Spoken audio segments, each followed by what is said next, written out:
Hello everyone, welcome to Nav classes. आज हमारे साथ है Aarti. So welcome Aarti and congratulations, आपका पीएचडी में एडमिशन हुआ है जेएनयू में। जी, थैंक यू मैम। वेलकम। तो आरती, आपको कैसे इंस्पिरेशन मिला कि आपको जेएनयू में पीएचडी करना है? मैम मतलब पहले तो मैंने अपना नेट क्लियर किया ओके। 2023 में एंड देन जून में अगेन मेरा दोबारा नेट हुआ। तो उसके बाद ma'am one of my friend, her name is Shreya, अच्छा। और she told me about the PhD, like कि how PhD is important and आपको ये करना चाहिए for assistant professor career. So ma'am after that I was thinking about कि हाँ मुझे पीएचडी में एडमिशन लेना है। जी। मतलब मुझको ये hit कर गया पॉइंट कि हाँ पीएचडी इज रियली इम्पोर्टेंट, कि हाँ लेना चाहिए। और मैम मेरा इंटरेस्ट भी है रिसर्च में, so that's why. And then मैंने फिर अपना सोचा कि हाँ मैम मुझे रिसर्च प्रपोजल का इतना आइडिया नहीं था कि हाँ कैसे करना चाहिए, प्रिपेयर कैसे बनाना चाहिए। तो मैम मैंने फिर वाईटी पे मैं स्क्रॉल कर रही थी वीडियो कि how to make research proposal, तो through which I found your video on which you talked about कि how to, if you want to make a good research proposal for your PhD admission, so join this batch, proposal वाला ma'am. सो हाँ आई immediately join this course. तो मैंने वो course join कर लिया and after that ma'am जैसे ही आपने बोला था step by step proposal, and I am seriously saying ma'am, not इसमें कुछ भी मतलब ऐसा झूठ नहीं है कि मैं कुछ झूठ बोल रही हूँ, नो नथिंग, लाइक कि आपने जो जो स्टेप्स बोले थे कि एब्स्ट्रैक्ट करना है, फिर इंट्रोडक्शन करना है, फिर सिस्टमैटिक लिटरेचर रिव्यू करना है, rational of the study, research methodology, everything I included in my proposal and mention. And then after that मैंने उसको आपसे रिव्यू भी कराया था कि मैम देखिए ये सही है। यू सेड हाँ it's good, you can send it. तो मैम उसके बाद मैंने फिर उसको मतलब एक बार खुद भी रिव्यू किया उसको अच्छे से। एंड देन मैम फिर मैंने उसको प्रेजेंट किया था जेएनयू में, और जेएनयू में मतलब जेएनयू में मेरा फर्स्ट इंटरव्यू था ma'am. It was my first interview. मैंने उससे पहले कभी किसी भी इंस्टीट्यूट में या यूनिवर्सिटी में इंटरव्यू नहीं दिया था, even not in private sector में जॉब वगैरह के लिए भी मैंने कहीं इंटरव्यू नहीं दिया हुआ था। तो मैम तो JNU was my first interview and फिर मैंने उसमें पेपर प्रेजेंट किया। इट वॉज कि मतलब वो it about in 10 to 15 minutes का था मैम।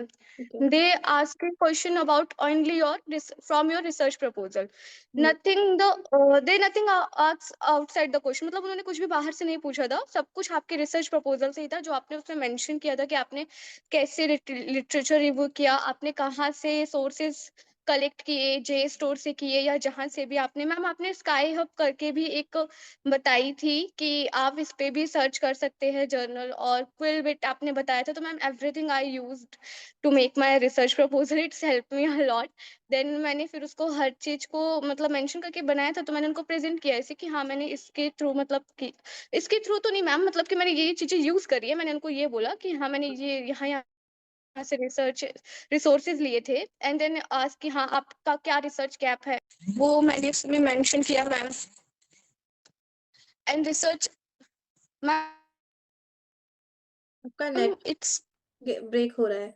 हाँ, अभी ठीक हो गया। मैम अभी ठीक है मैम, हाँ ठीक रिसर्च है गैप। ओके। तो मैम हाँ रिसर्च गैप मैम मैंने फिर उनको बताया कि हाँ मेरा ये पर्टिकुलर टॉपिक है, इस पे ये रिसर्च गैप है। मैम जैसे आपने बोला था कि हाँ आप ये भी बता सकते हैं अगर आप कोई लिटरेचर पढ़ते हैं कि हाँ आपने उसमें मेंशन है कहीं कि आप इस पे और फर्दर रिसर्च करनी चाहिए या होनी चाहिए, तो मैम मैंने उनको वैसे ही रिप्लाई किया था कि हाँ इसमें मेंशन है। तो मैम दे मतलब वो इम्प्रेस हो गए थे, बट मुझे लगा नहीं था कि हाँ हो जाएगा जी। मेरा क्लियर, बट मैम हो गया end of the end ma'am.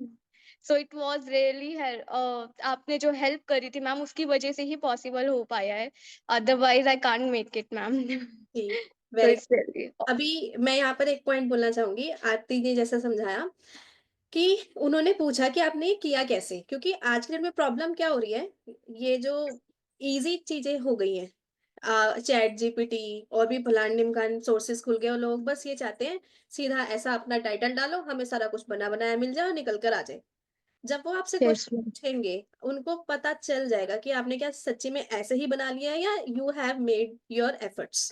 सो उनको जेन्यून स्टूडेंट ही चाहिए, और आपने जेन्यूनली सब कुछ खुद किया है, सीखा है नव क्लासेस से, कोर्स से। बट मैं मैम। आपको ऐसे नहीं बोलती बनी बनाई चीज उठा लो, ये कोई मज़ाक वाली चीज़ नहीं है नव क्लासेस पे, है ना? मैं आपको हमेशा बोलती हूँ कि आपको खुद मेहनत करनी है और हर चीज़ परफेक्ट करनी है। मेरी फर्स्ट वीडियो में ही यही बोल रही होती हूँ कि इस शुरू से एक-एक लाइन परफेक्ट होनी चाहिए, ठीक है?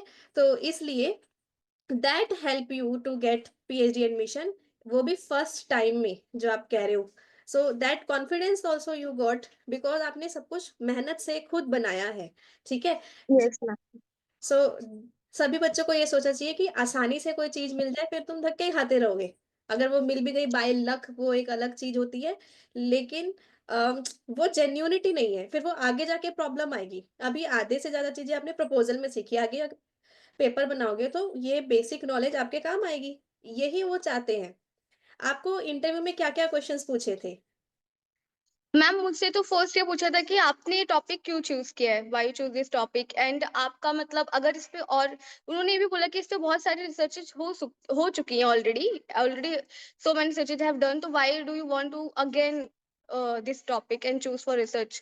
तो मैम मैंने उनको सिंपली रिप्लाई किया था कि मैंने इसलिए चूज किया है क्योंकि मैम भले ही हमने बहुत सारी रिसर्चेज हो चुके हैं, स्टिल बहुत से पॉइंट्स है जिनको हमें अभी देखना बाकी है, लाइक कि मैम उनको उधर मेंशन किया था कि मेरा टॉपिक लाइक इस तरीके से है, तो इसका अभी ये एक्सपेक्ट्स भी बाकी है। अगर इसको देखा जाए एक डिफरेंट पॉइंट ऑफ व्यू भी हो सकता है इस चीज को देखने का, अकॉर्डिंग टू मी मैम। तो इस तरीके से मैंने उनको मतलब कन्विंस किया था कि हाँ मैं एक अलग पॉइंट से इस चीज को प्रेजेंट कर सकती हूँ थ्रू माई रिसर्च। तो मैम जी। इस आपका तरीके से। सब्जेक्ट क्या है आरती? मैम मेरा सब्जेक्ट हिस्ट्री है, तो जी। मैम उसी से रिलेटेड में टॉपिक था।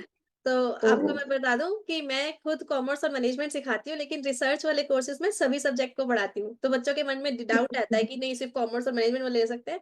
हिस्ट्री के स्टूडेंट्स को भी रिसर्च प्रपोज़ल वगैरह सब कुछ मैं सभी सब्जेक्ट के सिखाती हूँ। तो उसका भी अभी क्लियर हुआ है। हाँ जी, बताओ?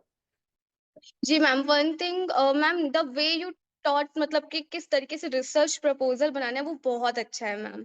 सच में अगर किसी को बेसिक नॉलेज भी नहीं है कि रिसर्च प्रपोजल क्या होता है या कैसे बनता है, जी, अगर वो एक बार आपका कोर्स ज्वाइन कर ले तो उसको सीरियसली कोई इश्यू नहीं होने वाला है life time.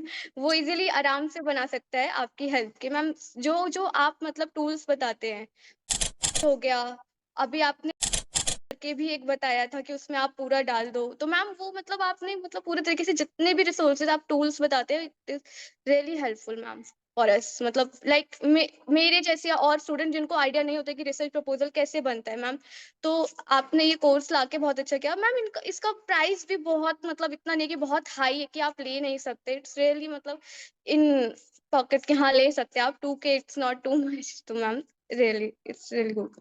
Thank you. So ये प्राइस उस हिसाब से क्योंकि मुझे 1 टू 1 आपका टाइटल डिस्कस करके एक-एक चीज़ बतानी पड़ती है। जी मुझे जैसे अभी जी इंटरव्यू मैम। के लिए ऐसे आधा-आधा घंटा भी कई बारी मुझे स्टूडेंट को देना पड़ता है। डिपेंड करता है वो और पर्सन मैम, टू पर्सन। हाँ, हाँ, आप पूरा टाइम भी देते हैं मैम कि हाँ, आपको इतने टाइम, इतने दिन का टाइम पीरियड दिया जा रहा है, आप उसमें लिटरेचर रिव्यू करिए, हाँ। 10 लिटरेचर रिव्यू करिए, 20 करिए, उसको आप अरेंज करिए सिस्टमैटिक, तो मैम उसके थ्रू ना काफी स्टडी हो जाती है अपने टॉपिक से रिलेटेड, क्योंकि हम खुद ढूंढते हैं और खुद हमको पढ़ना होता है और आपको एक सबमिट करना होता है, लाइक एक टास्क कि आपने दिया है हाँ, हमको वो कंप्लीट करना है। तो मैम उसके थ्रू भी हमें अपने सब्जेक्ट की ना इनफ नॉलेज हो जाती है कि हम प्रेजेंट कर सकें उसको अच्छे इंटरव्यू में। तो जी, मैम ये भी बहुत अच्छा है। Very good. अच्छा, वन थिंग कि इसका डायरेक्टली इंटरव्यू हुआ था या एंट्रेंस हुआ था जेएनयू का? मैम एंट्रेंस तो नहीं था, डायरेक्टली इंटरव्यू हुआ था, क्योंकि मैं जून में जो मेरा एग्जाम हुआ था उसके थ्रू मैं सेलेक्ट हुई थी मैम। ठीक है, ऑन बेसिस ऑफ नेट आप सिलेक्ट हुए थे। ठीक है। यस अब मैम। आपका फुल्ली एडमिशन हो चुका है और आपके कोर्स वर्क की क्लासेस भी चल रही है। So what yes is the ma'am. Experience of JNU? Ma'am JNU का एक्सपीरियंस तो मैम फर्स्ट डे तो मैं थोड़ी नर्वस थी कि हाँ पता नहीं कैसा होगा, इन्वायरमेंट कैसा नहीं होगा, but the student of JNU are really helpful. मतलब आप किसी से भी कुछ भी पूछेंगे ना, वो बहुत always ready to help you, मतलब वो कभी मना नहीं करते हैं मैम। मतलब एक यूनिवर्सिटी होता है कि अगर आप जा रहे हैं तो आपको लगता है कि पता नहीं कोई हेल्प करेगा पर नहीं करेगा, बट माई पर्सनल एक्सपीरियंस की मेरे लिए वहाँ के स्टूडेंट मुझे बहुत अच्छे लगे और टीचर्स भी काफी अच्छे हैं मैम। मेरी फर्स्ट क्लास थी कल, और द मैम हमने हम सबके लिए मैम कॉफी ऑर्डर करी थी ऑल बैचमेट्स के लिए। तो मैम मतलब कि काफी मतलब हम्बल है उनका नेचर, इन्वायरमेंट काफी मतलब फ्रेंडली है, आप इजीली एडजस्ट कर सकते हैं, ये है।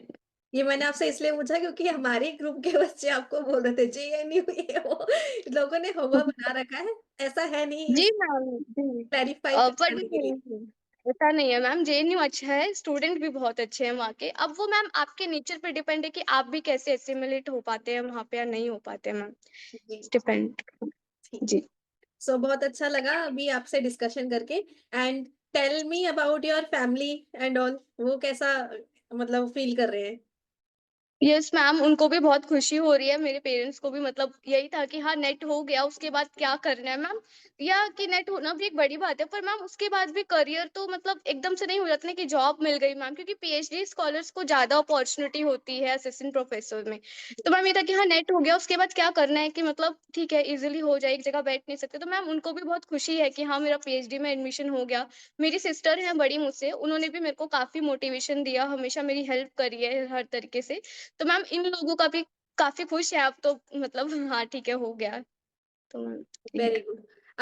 कम टू द फीस पॉइंट कि जेएनयू में अराउंड अबाउट या एग्जैक्ट जैसा भी आप बताना चाहो कि यहाँ पर फीस क्या लगी पीएचडी की? मैम फीस तो मैम बहुत कम है, आप 500 से भी कम ही फीस है वहाँ पे। है फीस तो यस मैम 500 की 500 से 5000? कम। जीरो कम नो तो मैम 500। यस इसीलिए मैम, मैम पीएचडी के पीछे बहुत छूट कम है। दिया फीस के मतलब उसमें। बाप रे। जी। पर ईयर पर मंथ कैसा? मैम पर ईयर है। ये तो मैं सुन के शॉक्ड हो गई हूँ। मैम अरे मैंने खुद पे करी है फीस ऑनलाइन। तो मैम ऐसा फीस का वहाँ पे ना कोई इशू नहीं है। बस मैम ये कि वहाँ पे टैलेंट है, अगर आप अच्छा प्रेजेंट करते हैं खुद को तो आप इजीली जा सकते हैं। और ऐसा नहीं कि हाई क्लास जा सकते हैं, नहीं, कोई भी किसी भी बैकग्राउंड का इंसान वहाँ पे जा सकता है, क्योंकि फीस पीएचडी में मैम ऐसा नहीं है कि बहुत हाई है। मैंने खुद अंडर 500 पे करी है मैम। तो मैं फीस वहाँ पे बहुत कम है, ज्यादा नहीं है। बहुत बढ़िया, Yes. क्योंकि अभी तक मैं यही बोल रही थी क्योंकि मैं ना, दिल्ली यूनिवर्सिटी से मैं बिलोंग करती हूँ कि वहां पे फीस 4000 में हो जाती है पीएचडी पर ईयर। यहाँ तो आपने जी 500 मैम। बोल दिया। मतलब they are just, they want कि टैलेंट आए और अच्छा जी रिसर्च, गुड क्वालिटी रिसर्चेज निकले यहाँ से, ये चाहते हैं वो। जी आप इससे जी क्या जी। समझ ही गए होंगे और कुछ नहीं। तो बहुत बहुत शुभकामनाएं आपको। एंड मेरी ब्लेसिंग्स थैंक यू मैम। हमेशा आपके साथ है, ठीक है? आगे भी ऐसे बने रहिए। एंड एनीथिंग जो हमसे शायद छूट गई है और आप कुछ स्टूडेंट्स को बताना चाहते हैं या motivational something? Ma'am motivation something तो ये कि मैम अपने ना, जो भी आप जिस करियर पे भी हैं आप इस टाइम पे, जो भी आप कर रहे हैं मैम उससे भटकिए मत। हाँ वो टाइम लेता है, कि आपको टाइम लगेगा, आपको एक पॉइंट पे ये भी लगेगा कि नहीं, मतलब शायद वो ना मिले मुझे, या मैं बहुत ज्यादा डिप्रेस हो रहा हूँ मैम, क्योंकि आसपास के लोग भी बोलने लगते हैं कि हाँ आपने तो बस इतना ही किया है और क्या है। तो मैम ना अपने आप को अपने गोल से मतलब वो मत होइए, मतलब भटकिए मत, उसको फॉलो करिए, you will really you will won one day. तो मैम तो यही है कि मैम बस उसको पकड़ के चलते रहिए मिल जाएगा। बट मैम डेडिकेशन चाहिए मैम, ये नहीं कि आप डेडिकेशन नहीं है, बस सोच रहे कि हो जाएगा, तो नहीं मैम, क्योंकि मैंने एक्शन किया मैम, मेरे को था कि मेरे को चाहिए, तो मैंने नेट क्लियर किया, देन आफ्टर इमिडिएटली मैंने डिस्कस किया अपने फ्रेंड से, then I found your course. तो मैम मैंने ज्वाइन भी किया इमिडिएटली। आपको एक्शन लेने पड़ेंगे डेडिकेशन के साथ, ये है मैम। जी। और अगर आप कोर्स ले रहे हैं या कभी भी किसी से भी सीख रहे हैं, जैसे आप अपनी फ्रेंड की बात ही कर लो, चाहे कोर्स की बात करो, चाहे पेरेंट्स की बात करो। सो जी आप उस पर्सन से बात करो जिस पे आपको ट्रस्ट है एंड फॉलो करो, तभी तो जी आपको जी रिजल्ट्स मिलेंगे, ठीक है? If you follow then you will get results. Yes. So thank you. जी मैम। हाँ। हाँ वन चीज ma'am, one more thing ma'am, कि हाँ आप कुछ लोगों को ये भी लगता है ना कि मैम हम एडवाइस क्यों ले, मतलब ठीक है हम अपने आप कर लेंगे। No ma'am, this is not correct. This is कि मैम आपको एडवाइस लेनी चाहिए। हाँ हालांकि हो सकता है वो एडवाइस हमारे लिए यूजफुल ना हो सम टाइम, बट मैम क्या पता वो कभी कभी हमको हेल्प भी कर जाते हैं। तो मैम अच्छा है कि आप एडवाइस लें, हमें बट हमें उसको आप किस तरीके से हाँ। आपको जी हमेशा जी। कुछ बच्चों को ऐसा लगता है कि हम तो खुद में एक्सपर्ट है, तो उतनी वो नहीं हाँ यस। मिलती है हर जगह। मैं खुद अभी आज की डेट में मुझे कोई प्रॉब्लम आती है, तो जो भी सुटेबल पर्सन मुझे लगता है मैं खुद पूछती हूँ, सीखती हूँ। कभी भी आपकी सीखने की एज खत्म नहीं होती। I myself think yes I am the student to learn something. अगर मैं अपने आप को अपग्रेड नहीं करूंगी अपने से अच्छे पर्सन से, जो भी हायर लेवल पे, चाहे वो मेरे प्रोफेसर हो चाहे पेरेंट्स हो कोई भी हो, तो फिर मैं लाइफ में वहीं की वहीं रह जाऊंगी। अगर आपको लाइफ में आगे जाना है, you should take advices also. ठीक है, ये आप यस। बहुत अच्छी पॉइंट बोला है। तो कभी भी किसी भी चीज से आप छोटे नहीं हो जाते। आपको सीखते रहना पड़ेगा, सीखना ही लाइफ है। ठीक है। जी, so with that said, again dream, believe, act and achieve. जो आपने बोला, सब पे जी, रखो, भरोसा करो और एक्शन लो, जी, act and you will achieve it. Keep growing yes, and my blessings are with you. हमेशा खुश रहो और थैंक यू। रहो। Thank you and thanks to everyone.